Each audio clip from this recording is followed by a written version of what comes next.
నమస్కారం. సుఖీభవకు స్వాగతం. ఈరోజు సుఖీభవలో గర్భాశయాన్ని శుద్ధి చేసే డిఎన్సి, నోటి శుభ్రత లోపిస్తే నరాల జబ్బులు, చర్మానికి తిరిగి నవయవ్వనం, శతగాత్రులకు సత్వర వైద్యం, ట్రామా కేర్, ఇంకా హెల్త్ టిప్. నెలసరిలో 3 నుంచి 5 రోజుల పాటు రక్తస్రావం జరగడం సాధారణమే. అయితే కొంతమందికి రోజుల తరబడి బ్లీడింగ్ అనేది సమస్యగా మారుతూ ఉంటుంది. ఇక గర్భస్రావం జరిగిన తర్వాత కొంతమందిలో వారాల తరబడి రక్తస్రావం జరుగుతూనే ఉంటుంది. గర్భాశయంలో గడ్డలు ఉన్నప్పుడు కూడా కొందరికి రక్తస్రావం అవుతూ ఉంటుంది. ఇక మెనోపాజ్ తర్వాత కూడా కొంతమందిలో రక్తస్రావం కనిపిస్తూ ఉంటుంది.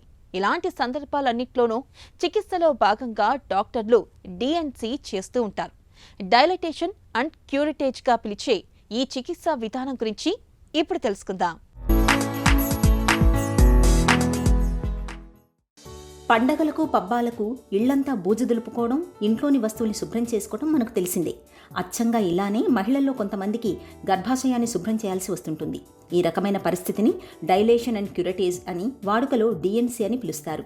సాధారణంగా అబార్షన్ జరిగినప్పుడు, కాన్పు తర్వాత తరచూ రక్తస్రావం అవుతున్నప్పుడు, పెళ్లై ఏళ్లు గడుస్తున్నా పిల్లలు పుట్టని సందర్భాలలో డిఎన్సి అనే మాట మనకు ఎక్కువగా వినిపిస్తుంటుంది.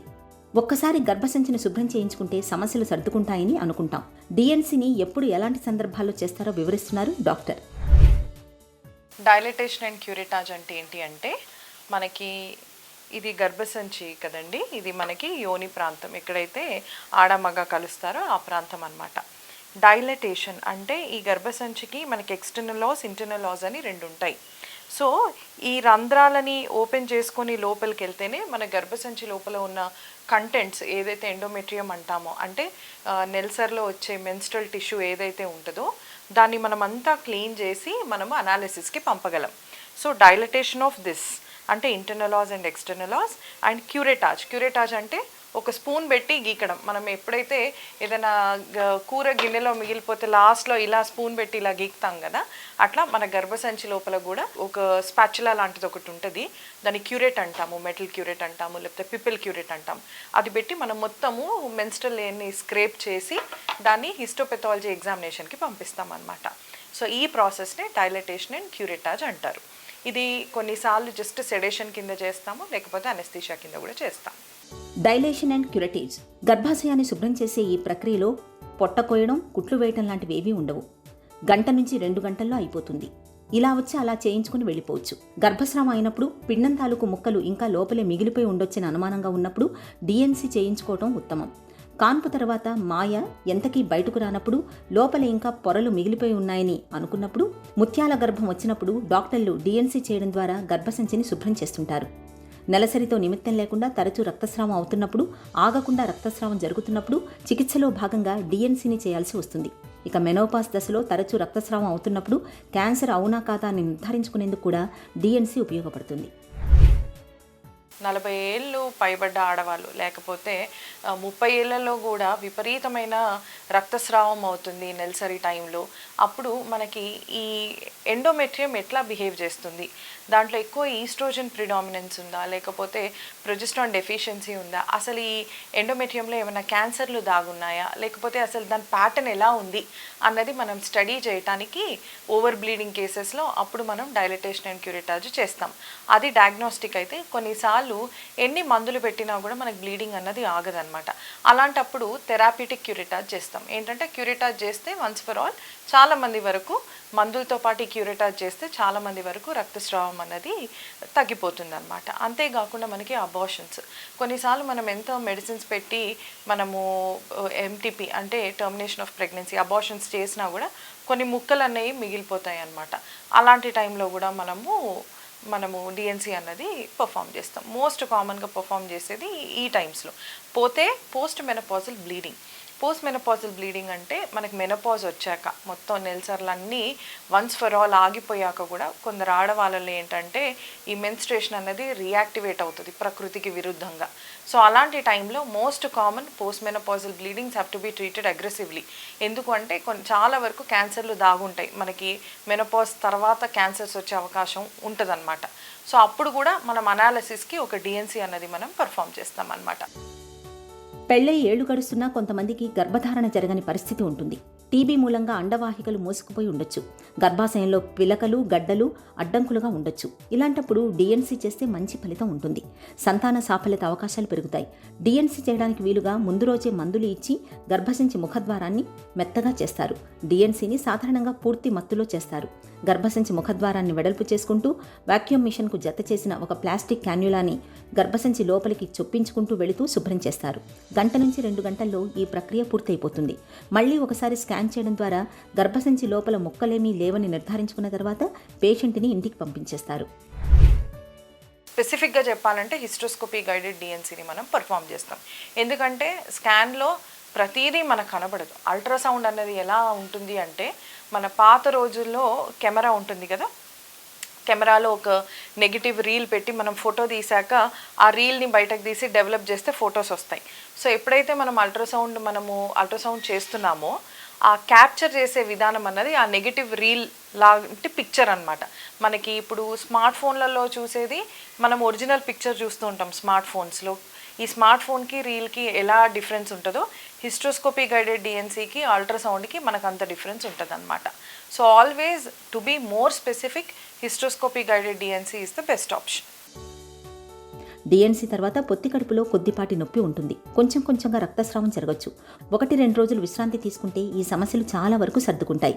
సరైన నైపుణ్యం లేకుండా డిఎన్సీ చేస్తే ఒక్కోసారి గర్భసంచి గోడలకు చిల్లులు పడే అవకాశం ఉంటుంది. కాబట్టి అనుభవం, నైపుణ్యం ఉన్న డాక్టర్ల వద్దే డిఎన్సీ చేయించుకోవటం మంచిది. డిఎన్సీకి ప్రత్యామ్నాయంగా ఇటీవలి కాలంలో కొన్ని చికిత్సలు అందుబాటులోకి వచ్చాయి. మెనోపాజ్ తర్వాత రక్తస్రావం అవుతున్నప్పుడు అది క్యాన్సరా కాదా అన్నది నిర్ధారించుకునేందుకు డిఎన్సీకి బదులుగా ఇప్పుడు హిస్టరోస్కోపీ మంచి పరిష్కారంగా ఉంటుంది. అలాగే యుక్త వయసులో తరచుగా రక్తస్రావం అవుతున్నప్పుడు డిఎన్సీకి బదులుగా సన్నటి ప్లాస్టిక్ ట్యూబ్ లాంటి పరికరాన్ని గర్భసంచిలోకి పంపించి పిపల్ బయాప్సీ చేసి సమస్యను కనుక్కొని చికిత్స చేయవచ్చు. నోటి శుభ్రత లోపిస్తే దంతాలు పాడవుతాయి. పాచి, గారతో పాటు దంతక్షయం, చిగుళ్ళ జబ్బులు మొదలవుతాయి. ఈ విషయాలు మనకు తెలిసినవే. అయితే నోటి శుభ్రత సరిగ్గా లేకపోతే ఆల్జిమర్స్, పార్కిన్సన్స్ వంటి నరాల జబ్బులు కూడా వస్తాయని తెలుసా? ఈ ప్రశ్నలకు అవుననే సమాధానం చెబుతున్నారు పరిశోధకులు. నోటిలోని బ్యాక్టీరియాకు, మెదడు, నరాల సమస్యలకు సంబంధం ఉన్నట్లు ప్రపంచవ్యాప్తంగా జరిగిన అనేక పరిశోధనలు వెల్లడిస్తున్నాయి. ఈ నేపథ్యంలో నోటి శుభ్రతకు, నరాల జబ్బులకు మధ్య సంబంధం గురించిన ఆసక్తికర వివరాలని ఇప్పుడు తెలుసుకుందాం. ఓరల్ హైజిన్ మెదుడుపైన రకరకాలుగా ప్రభావం ఉంటుందనేది డాక్యుమెంట్ చేశారు.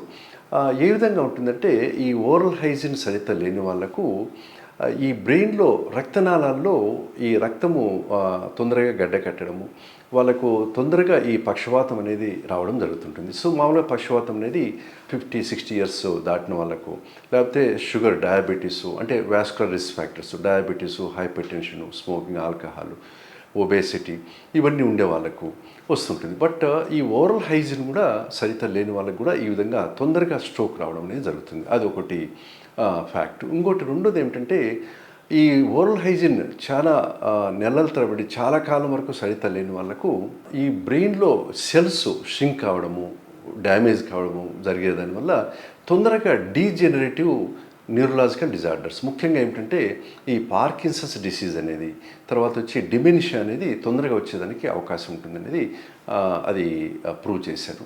సో ఇంతేకాకుండా ఈ ఓరల్ హైజిన్ బాగా అంటే సరిత లేని వాళ్ళకు, అంటే బ్యాడ్ ఓరల్ హైజిన్ ఉండే వాళ్ళకు ఈ సైకలాజికల్ సిమ్టమ్స్ కూడా తొందరగా వచ్చేదానికి అవకాశం ఉంటుంది. ఈ ఓరల్ హైజిన్ ఏ విధంగా మంచిగా మెయింటైన్ చేయడం అనే దానికి ముఖ్యంగా 3 సూత్రాలు ఏమిటంటే, ప్రతి ఒక్కరూ గుర్తుపెట్టుకోవాల్సిన విషయం ఏంటంటే, ప్రతిరోజు 2 సార్లు బ్రష్ చేయడం. ఒకటి వచ్చి మార్నింగ్ లేచిన తర్వాత నైట్ పనుకునే ముందు, just before going to bed. So 2 సార్లు బ్రష్ చేయడం అనేది చాలా ఇంపార్టెంట్. ఇంకా రెండోది ముఖ్యమైన విషయం ఏంటంటే, తినిన తర్వాత, ఫుడ్ తీసుకున్న తర్వాత, ఎటువంటి ఫుడ్ అయినా కావచ్చు, ఫుడ్ తీసుకున్న తర్వాత 4 to 5 times పుక్కలిచ్చి మూయడం అనేది ప్రతి ఒక్కరు నేర్చుకోవడం అనేది చాలా ఇంపార్టెంట్. సో దానివల్ల మనకు ఓరల్ హైజిన్ అనేది చాలా బాగా మెయింటైన్ అయ్యేదానికి అవకాశం ఉంటుంది. ఇంకా మూడోది ఏమిటంటే hydration, water, plenty of water తీసుకునే దానివల్ల, ఎవ్రీ సెకండ్ థర్డ్ అవర్లీ ఒక గ్లాస్ ఆఫ్ వాటర్ తీసుకునే దానివల్ల ఈ ఓరల్ హైజిన్ బాగా మెయింటైన్ అవుతుంటుంది. అంతేకాకుండా ఫ్రూట్స్ ఎక్కువ తీసుకునే దానివల్ల కూడా ఓరల్ హైజిన్ బాగా మెయింటైన్ అయ్యేదానికి అవకాశం ఉంటుంది. మనం ఎంత వద్దనుకున్నా వయసుతో పాటు వృద్ధాప్య ఛాయలు మొదలైపోతూ ఉంటాయి. చర్మం సాగిపోయి ముడతలు వచ్చేస్తూ ఉంటాయి. 60లోనూ 20లా కనిపించాలని కోరుకునే వారికి ఈ వృద్ధాప్య ఛాయల్ని మనస్ఫూర్తిగా అంగీకరించడం కాస్త కష్టంగానే ఉంటుంది. అయితే జీవనశైలి, ఆహారపు అలవాట్లలో ప్రత్యేకమైన జాగ్రత్తల్ని తీసుకోవడంతో పాటు కొంత వైద్య సాయం కూడా తీసుకుంటే చర్మాన్ని నిత్య నూతనంగా ఉంచుకోవచ్చని చెబుతారు డాక్టర్లు. చర్మాన్ని నవయవ్వనంతో ఉంచుకోవడానికి ఏం చేయాలో ఇప్పుడు తెలుసుకుందాం. స్కిన్ అనేది మనము త్వరగా ఏజ్ అవ్వడానికి కొన్ని కారణాలు ఉంటాయి. కొంతమందికి వంశపారంపర్యంగా ఉంటే, కొంతమందికి ఎక్కువ ఎండలో తిరగడం వల్ల, ఇంకొంతమందికి సరైన పోషకాహారాలు సరిగ్గా తీసుకోకపోవడం వల్ల, కొంతమందికి అడిక్షన్స్, సిగరెట్ స్మోకింగ్, ఆల్కహాల్ ఎక్కువగా తీసుకోవడం వల్ల, కొంతమందికి సరిగ్గా నిద్ర లేకపోవడం వల్ల, కొంతమందికి వాళ్ళ ఈ హ్యాబిట్స్, రాంగ్ హ్యాబిట్స్ ఉంటాయి, స్టీమ్ ఎక్కువ తీసుకోవడం దానివల్ల, కొంతమందికి వాళ్ళకి తెలియ పాపం వేరే హెల్త్ ప్రాబ్లమ్స్ ఉంటే మందులు వాడటం వల్ల కూడా మన స్కిన్ అనేది త్వరగా డ్యామేజ్ అయిపోతూ ఉంటుంది. ట్రీట్మెంట్స్లో మన క్రీమ్స్ ఉంటాయి, ఇంజెక్టబుల్స్ ఉంటాయి, లేజర్స్ ఉంటాయి, తర్వాత స్కిన్ కిందకి చేసే ప్రొసెసర్స్ కూడా ఉంటాయి. యాంటీ ఏజింగ్ క్రీమ్స్ రెటినాల్ అని చెప్తాం, అంటే వైటమిన్ ఏ క్రీమ్స్. ఇవి మన మార్నింగ్ అంటే ఈవినింగ్ రోజు వాడుకోవటం వల్ల ఆ వచ్చిన వ్రింకిల్స్ త్వరగా మనకి ఇంకా ఎక్కువ కాకుండా, వచ్చినా ఏం చేయలేవు కానీ వచ్చే త్వరగా రాకుండా ఇంకా చిన్న చిన్న లైన్స్ ఉంటాయి, ఫైన్ లైన్స్ అంటాం, అవి కూడా రావడానికి డిలే చేసుకుంటూ వస్తాయి. దాంతోపాటు hyaluronic acid, vitamin C serum మన స్కిన్ టైప్ బట్టి, టెక్స్చర్ బట్టి, మన ఆక్యుపేషన్ బట్టి డాక్టర్ మన కాన్సన్ట్రేషన్స్ మీకు చెప్తుంటారు. So hyaluronic acid, retinol, vitamin C serums డాక్టర్ని కన్సల్ట్ అయ్యి daytime sunscreens, moisturisers వాడుకుంటా. గ్లైకోలిక్ యాసిడ్, సాల్సిలిక్ యాసిడ్, లేకపోతే లాక్టిక్ యాసిడ్ ఫేస్ వాషెస్ ఉంటాయి. అది హోమ్ రెమెడీ వాడుకోవడం వల్ల మనం ఈ wrinkles, ageing, skin tone, texture కాపాడడానికి హెల్ప్ అవుతుంటుంది. సో ఇది హోమ్ రెమెడీ. మరి నాకు ప్రొసెసర్స్ ఏమైనా ఉంటాయంటే డర్మా రోలర్ ఉంటుంది, లేదంటే మైక్రోనీడ్లింగ్ రేడియో ఫ్రీక్వెన్సీ ఉంటుంది, లేదంటే క్యూసిచ్ లేజర్ ఉంటుంది. దీన్ని మనం కార్బన్ పీల్ అంటాం. చిన్న కార్బన్ అప్లై చేసి ఆ లేజర్ పాస్ చేయడం వల్ల ఆ పిగ్మెంటేషన్ తగ్గి, ఫైన్ లైన్స్ కొంచెం తగ్గి, స్కిన్ గ్లోకి ఎనర్జెటిక్గా కనపడడానికి హెల్ప్ అవుతుంటుంది. అండ్ ఈ కొలాజన్ బిల్డ్ చేయడానికి స్కిన్లోకి మనం లేజర్స్ పంపిస్తుంటాం. దాన్ని మన అబిలేటివ్ అంటే ఫ్రాక్షన్ CO2 లేజర్స్ కానీ, ఎర్బిఎంయాక్ లేజర్స్ కానీ హెల్ప్ అవుతూ ఉంటాయి. సో ఈ లేజర్స్ ఏం చేస్తాయంటే కొలాజన్ని మనం డబల్ చేసి కొలాజన్ రీమోడలింగ్ అంటాం. వచ్చే కొలాజన్ ప్రాపర్గా సెట్ చేయడం వల్ల ఏజింగ్, వ్రింకిల్స్ అనేది ఎక్కువగా కనపడకుండా ఉంటాయి. ఆల్రెడీ అయిన వాటిని ఏం చేయాలి అంటే, నుదురు మీద వ్రింకిల్స్ వచ్చాయంటే బొటాక్స్ తీసుకోవాల్సిందే. బొటాక్స్ అనేది ప్రోటీన్, ఎక్కడ ఇంజెక్ట్ చేస్తే ఆ ముడతలు మనకి 4 నుంచి 6 నెలల వరకు కనపడకుండా వెళ్ళిపోతాయి. ప్రమాదాలకు గురైనప్పుడు ఎముకలు విరగడం, ఫ్రాక్చర్లు కావడం సహజం. ఇలాంటప్పుడు విరిగిన ఎముకల్ని అతికించడానికి డాక్టర్లు చర్మంపై పెద్దగా కోతలు పెట్టడంతో పాటు స్టీల్ ప్లేట్లు, రాట్ల వంటి వాటిని కూడా బిగిస్తూ ఉంటారు. ఇలాంటి పరిస్థితుల్లో కోతలు, గాయాల బాధల్ని భరించడంతో పాటు నెలల తరబడి మంచం మీదే ఉండాల్సి వస్తూ ఉంటుంది. అయితే ఆధునిక వైద్యంలో ఇటీవల అందుబాటులోకి వచ్చిన అడ్వాన్స్డ్ ట్రామా కేర్ సదుపాయాలు క్షతగాత్రులకు చక్కటి సాంత్వన వైద్యాన్ని అందిస్తున్నాయి. క్షతగాత్రులకు సత్వర చికిత్సలతో పాటు సాంత్వన కలిగించే అడ్వాన్స్డ్ ట్రామా కేర్ గురించిన పూర్తి వివరాల్ని డాక్టర్ని అడిగి ఇప్పుడు తెలుసుకుందాం.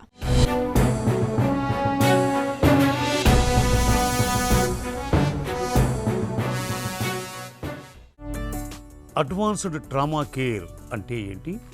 ఈ అడ్వాన్స్ ట్రామా లైఫ్ సపోర్ట్ అనేది వెరీ ఇంపార్టెంట్ ఆస్పెక్ట్. ఎందుకంటే 1990s ముందు advance trauma life support patient injury అయినప్పుడు, అంటే యాక్సిడెంట్స్లో కానివ్వండి, వేరే వేరే మేజర్ ట్రామా అంటే పాలిట్రామా ఇంజురీస్ సిచ్యువేషన్స్లో ఒక అంబులెన్స్ పేషెంట్ దగ్గర రీచ్ అవ్వాలంటే it takes lot of time. వచ్చిన అంబులెన్స్ని తీసుకెళ్ళి సరైన సెంటర్లో రీచ్ అవ్వడం కూడా it takes lot of time. So ఇవన్నీ కలిపి advance trauma life support system అంటాం. ఒక్కోసారి పేషెంట్ 60 మినిట్స్ అంటే గోల్డెన్ అవర్ అంటాం, ఆ 60 మినిట్స్లో కనుక రీచ్ కాకపోతే పేషెంట్ డెత్ అయ్యే అవకాశం కూడా ఉంది. క్షతగాత్రులకు ప్రస్తుతం అడ్వాన్స్డ్ ట్రామా కేర్ ఎలా ఉంటుంది? ఓ పేషెంట్కి యాక్సిడెంట్ అయినప్పుడు రోడ్డు మీద అంబులెన్స్ వితిన్ 10 మినిట్స్ రావటం, దాని తర్వాత ఇమీడియట్గా సంబంధించిన ఇంజురీస్ ఐడెంటిఫై చేసి ABC అంటే ఎయిర్వే, బ్రీతింగ్ అండ్ సర్క్యులేషన్ అనేది ఇమీడియట్గా రీస్టార్ట్ చేయడం వల్ల పేషెంట్ బతికే ఛాన్స్ ఎక్కువ ఉన్నాయి.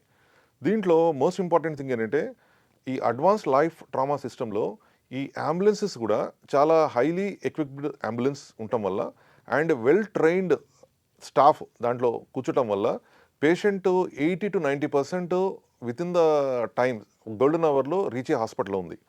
హాస్పిటల్లో రీచ్ అయిన తర్వాత కూడా ఆ హాస్పిటల్లో స్పెషలిస్టులు, ఇంటెన్సివ్ కేర్ స్పెషలిస్టులు కానివ్వండి, ఆర్థోపెడిక్ అడ్వాన్స్డ్ ట్రామా ట్రైనర్స్ కానివ్వండి, తర్వాత రేడియాలజిస్టులు కానివ్వండి, ఫిజిషియన్స్ అందుబాటులో ఉన్న సెంటర్స్కి వెళ్తే పేషెంట్ బతికే ఛాన్సెస్ ఎక్కువగా ఉన్నాయి. హై వెలాసిటీ గాయాలకు ఎలాంటి చికిత్స అందిస్తున్నారు?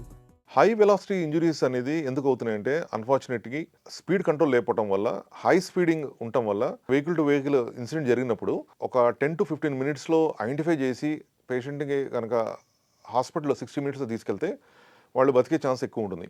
ఈ హై వెలాసిటీ ఇంజురీస్లో చాలామందికి ఏంటంటే హెడ్ ఇంజురీస్, ఒక్కోసారి బ్రెయిన్లో బ్లీడ్ అవ్వటము, నెక్ ఇంజురీస్ అంటే నెక్ ఫ్రాక్చర్ అవ్వటము, చెస్ట్ ఇంజురీస్ అంటే స్టీరింగ్ హ్యాండిల్ డైరెక్ట్గా చెస్ట్ తగలటం, మూడోది అబ్డామినల్ ఇంజురీస్ అంటే కడుపు సంబంధించిన వైటల్ ఆర్గన్స్ దెబ్బతింటాం, పెల్విక్ ఇంజురీస్ అంటే మనకి సీట్ బెల్ట్లో సరిగ్గా పెట్టుకోపోవటం వల్ల మనకి పెల్విక్ ఇంజురీస్ అంటే పెల్విక్ బోన్స్ ఫ్రాక్చర్లు అవ్వటము, తర్వాత మోస్ట్ ఇంపార్టెంట్ థింగ్ దాని వెనకాల ఉన్న రక్త ప్రసారము ఆపపోవటం వల్ల, ఐడెంటిఫై చేసుకోపోవటం వల్ల, తర్వాత లోవర్ లిమ్స్ అంటే కాళ్ళు చేతులు మల్టిపుల్ ఫ్రాక్చర్స్ అవ్వటం వల్ల వాళ్ళకి పాలిట్రామా సిచ్యువేషన్స్లో ఇమీడియట్గా అటెన్షన్స్ లేకపోతే పేషెంట్ చనిపోయే అవకాశం ఎక్కువగా ఉంది.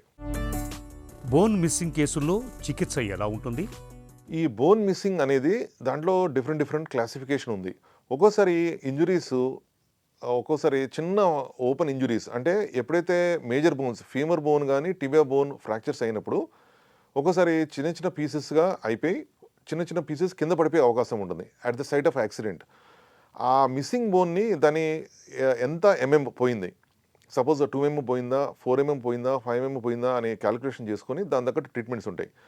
ఆ బోన్ లెస్ దాన్ 1 2 ఉంటే దానికి అడ్వాన్స్డ్ ట్రీట్మెంట్ ఫిక్సేటర్స్ ట్రీట్మెంట్ కానీ లేకపోతే ఎల్ఆర్ఎస్ సిస్టమ్ అనేది ఒక సిస్టము మనకి బయట నుంచి అప్లై చేసుకుని దానికి ట్రీట్మెంట్ ఇచ్చే అవకాశం ఉంది. కొంతమందికి 3 నుంచి 4 సెంటీమీటర్ బోన్ లాస్ కూడా ఉంటుంది. దానికి కూడా అడ్వాన్స్డ్ ఈ లిజెరో టెక్నిక్ అనేది ఒక అప్లై చేసి దానికి కూడా మనం ట్రీట్మెంట్ చేసే అవకాశం ఉంది. గతంతో పోలిస్తే ప్లేట్స్, రాడ్స్కు సంబంధించి ఎలాంటి మార్పులు వచ్చాయి? ఒకప్పుడు స్టెయిన్లెస్ స్టీల్ రాడ్లు కానీ ప్లేట్లు కానీ వేసేవాళ్ళం.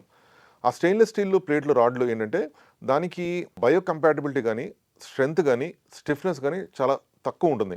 అంటే ఒక ప్లేట్ కానీ రాడ్ కానీ పేషెంట్లో అమర్స్తే అది it takes longer time to heal the fracture, అంటే ఎక్కువ టైం పడుతుంది ఫ్రాక్చర్ హీల్ అవడానికి.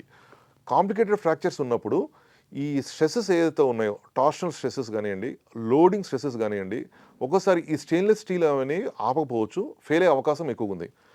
ఇప్పుడు అడ్వాన్స్డ్ ట్రామా సిస్టంలో స్టెయిన్లెస్ స్టీల్ బదులు టైటానియం ఇంప్లాంట్స్ అంటే టైటానియం రాడ్స్ కానీ ప్లేట్స్ రావటం వల్ల అవి ఆల్మోస్ట్ నార్మల్ టెన్సైల్ స్ట్రెంత్ అంటే బోన్కున్న ఫ్లెక్సిబిలిటీ దానికి ఉంటుంది, లోడ్స్ చాలా ఈజీగా తీసుకుంటుంది. మోస్ట్ ఇంపార్టెంట్ థింగ్ ఏంటంటే టార్షనల్ స్ట్రెస్ బాగా స్ట్రెస్ అయినప్పుడు ఆ టార్షనల్ స్ట్రెస్సెస్ కూడా బేరై పేషెంట్ కూడా నియర్ నార్మల్ రికవర్ అయ్యే అవకాశం ఉంది. క్షతగాత్రులకు అందించే ప్రథమ చికిత్స ఎలా ఉండాలి? ఫస్ట్ మనం చూడాల్సిందంటే ఏబిసి ఎయిర్వే బాగుందా లేదా, అంటే మౌత్లో బ్రీదింగ్ చేస్తున్నారా లేదా, లేకపోతే ఏమైనా టంగ్ ఏమైనా 180 degrees వెళ్ళి స్టక్ అయ్యి ఏమైనా ఇబ్బంది పడుతున్నారా లేదా అనేది చాలా ఇంపార్టెంట్ చూసుకోవాలి. రెండోది breathing situation, patient abdominal breathing ఉందా, రెస్పిరేటరీ బ్రీదింగ్ ఉందా, weather he's comfortable in breathing ఉందా లేదా అనేది ఎగ్జామిన్ చేసుకోవాలి. మూడోది మోస్ట్ ఇంపార్టెంట్ థింగ్ అంటే సర్క్యులేషన్. ఈ సర్క్యులేషన్ ఒక్కోసారి ఈ పాలిట్రామా సిచ్యువేషన్స్లో చాలా బ్లడ్ లాస్ అవ్వటం, ఐదర్ అబ్డామినల్ ఇంజరీస్లో కానివ్వండి, చెస్ట్ ఇంజరీస్లో కానివ్వండి, ఆర్ పెల్విక్ ఇంజరీస్లో ఏమవుతుందంటే లాట్ ఆఫ్ బ్లీడింగ్ ఉండటం వల్ల పేషెంట్ హైపోటెన్షన్కి వెళ్తాడు. అంటే బాగా బ్లడ్ లాస్ ఉండటం వల్ల చాలా హైపోటెన్షన్కి వెళ్ళిపోయి ఒక్కోసారి చనిపోయే అవకాశం ఉంటుంది. ఆ టైంలో ఇమీడియట్గా ఐడెంటిఫై చేసి ఐవీ లైన్ కనెక్ట్ చేసుకొని నార్మల్ ఫ్లూయిడ్స్ లేకపోతే సప్లిమెంటేషన్ ఆఫ్ నార్మల్ ఫ్లూయిడ్స్ పెట్టుకుంటే మనకి పేషెంట్ బతికే అవకాశం ఉంది. Airway most important thing secure చేయకపోతే పేషెంట్ హాస్పిటల్కి వెళ్ళే లోపలే చనిపోయే అవకాశం ఉంది. అట్లే బ్రీదింగ్ కనుక ఇమీడియట్గా ఐడెంటిఫై చేయకపోతే ఒకసారి పేషెంట్ వితిన్ 15-20 minutes చనిపోయే అవకాశం ఉంది. సర్క్యులేషన్ కూడా ఇమీడియట్గా అడ్రస్ చేయకపోతే పేషెంట్ హాస్పిటల్కి వెళ్ళే లోపల చనిపోయే అవకాశం ఉంది. ఇవన్నీ ఏంటంటే హాస్పిటల్ అంటే ఎప్పుడైతే యాక్సిడెంట్ నుంచి హాస్పిటల్కి వెళ్ళే లోపల మనకి గోల్డెన్ అవర్ 1 hour పీరియడ్ ఆ టైంలో ఇవన్నీ అంబులెన్స్ లోపలనే ఇవన్నీ సెక్యూర్ చేసుకుని పేషెంట్ని షిఫ్ట్ చేయాల్సి వస్తుంది. ఒక్కోసారి హెడ్ ఇంజురీస్లో కానివ్వండి పేషెంట్ రెస్పాన్స్ అవ్వట్లేదు, ఒక్కోసారి నెక్ ఇంజురీస్లో నెక్ కదలలేకపోతున్న ఉన్న సిచ్యువేషన్స్లో దానికి ఉన్న సపోర్టు అంటే నెక్ కాలర్స్లో కానివ్వండి మిగతా సపోర్ట్ లింబ్ ఇంజురీస్లో ఉన్నప్పుడు దానికి ప్రాపర్ స్ప్రింట్ చేసుకుని జాగ్రత్తగా షిఫ్ట్ చేసుకుంటే పేషెంట్ సర్వైవ్ అయ్యే ఛాన్స్ ఎక్కువగా ఉంటుంది. చాలామందికి తెలియదు ఏంటంటే పేషెంట్ మనతో రెస్పాన్స్ అవుతున్నప్పుడు నేను బాగానే ఉన్నాను కానీ బాగా పెయిన్ ఉంది నెక్ దగ్గర కానివ్వండి చెస్ట్ దగ్గర ఉన్నప్పుడు వాళ్ళని జాగ్రత్తగా ట్రాన్స్పోర్ట్ చేయాలి. చాలా ఫోర్స్ఫుల్గా వాళ్ళని తీసుకుంటే ఏమవుతుందంటే నెక్లో ఏమైనా ఫ్రాక్చర్స్ ఉండి జరిగి ఒక్కోసారి కొన్ని మోస్ట్ ఇంపార్టెంట్ నరాల మీద ఒత్తిడి పడి సడన్గా కార్డియాక్ అరెస్ట్ అయ్యే అవకాశం ఉంటుంది. సో పేషెంట్ జాగ్రత్తగా షిఫ్టింగ్ అయ్యేటప్పుడు అడ్వాన్స్డ్ కాలర్ సిస్టమ్ అంటే మెడ దగ్గర కాలర్ సిస్టమ్ పెట్టుకుని జాగ్రత్తగా షిఫ్ట్ చేయాలి. అట్లాగనే ఏమైనా బ్లీడింగ్ టెండెన్సీస్ లేదా ఏమైనా పెనిట్రేటింగ్ ఇంజురీస్ ఉన్నప్పుడు ఆ బ్లీడింగ్ కంట్రోల్ చేయడానికి కంపల్సరీగా దానికి టెంపరరీ ఎఫెక్ట్ అంటే కంప్రెషన్ పెట్టుకుని షిఫ్ట్ చేసుకోవాలి. మూడోది చేతులు కానీ కాళ్ళు కానీ ఏమైనా ఇరిగిపోయినప్పుడు దాన్ని జాగ్రత్తగా స్ప్రింట్ చేసి స్లోగా షిఫ్ట్ చేయాలి. అడ్వాన్స్డ్ ట్రామా కేర్కు పరిమితులు ఏమైనా ఉన్నాయా? అడ్వాన్స్డ్ ట్రామా అనేది మోస్ట్ ఇంపార్టెంట్ లిమిటేషన్ ఏంటంటే timing of reaching the ambulance to the site. అంటే యాక్సిడెంట్ అయిన దగ్గర ఆ అంబులెన్స్ సరైన టైంలో రీచ్ అయిందా లేదా, దట్ ఈస్ వెరీ ఇంపార్టెంట్. రెండో లిమిటేషన్ ఏంటంటే మేము చూసేది ఈ advanced trauma life support system ambulance equipment ఉందా లేదా రెండోది. మూడోది మోస్ట్ ఇంపార్టెంట్ అంటే ఆ ప్రొఫెషనల్ హెల్త్ కేర్ అసిస్టెంట్స్ ఎవరైతే ఉన్నారో వాళ్ళు దీంట్లో ABC airway breathing and circulation system వాళ్ళు దాంట్లో ట్రైనింగ్ అయ్యి ప్రాపర్గా హ్యాండిల్ చేస్తున్నారు లేదా, అదొక లిమిటేషన్. నాలుగోది మోస్ట్ ఇంపార్టెంట్ ఏంటంటే అంబులెన్సు పలానా చోట అంటే ఈ ఫిజిషియన్స్, ఇంటెన్సివ్ కేర్ స్పెషలిస్టులు, రేడియాలజిస్టులు, ట్రామా స్పెషలిస్ట్ ఉన్న సెంటర్ రీచ్ కాకపోతే చిన్న చిన్న సెంటర్స్కి వెళ్తే పేషెంట్ రీచ్ అయ్యి అక్కడి నుంచి ప్రైమరీ కేర్ షిఫ్టింగ్లో కనుక డిలే అయింది అనుకుంటే దానికి ఏంటంటే పేషెంట్ బ్లడ్ లాస్తో పాటు ఒకసారి ప్రాణాలు పోయే అవకాశం ఉంది. ఇవన్నీ లిమిటేషన్స్ అండి. ప్రమాదాల్లో గాయపడి ఎముకలు విరిగిన వ్యక్తులకు అడ్వాన్స్డ్ ట్రామా కేర్ ని ఒక వరమనే చెప్పుకోవాలి. అత్యవసర పరిస్థితుల్లో అత్యాధునిక ట్రామా కేర్ చికిత్సల్ని అందించడం ద్వారా క్షతగాత్రులు సత్వరమే కోలుకునేందుకు వీలవుతుంది. ఒక చిన్న చిట్కా మీకోసం. వెక్కిళ్ళు ఆగకుండా వేధిస్తున్నప్పుడు ఒక చెంచాడు తేనెలో కొద్దిగా సొంటి పొడిని కలుపుకొని కొద్దిగా చప్పరిస్తూ ఉండండి. వెక్కిళ్ళు క్రమంగా తగ్గుముఖం పడతాయి.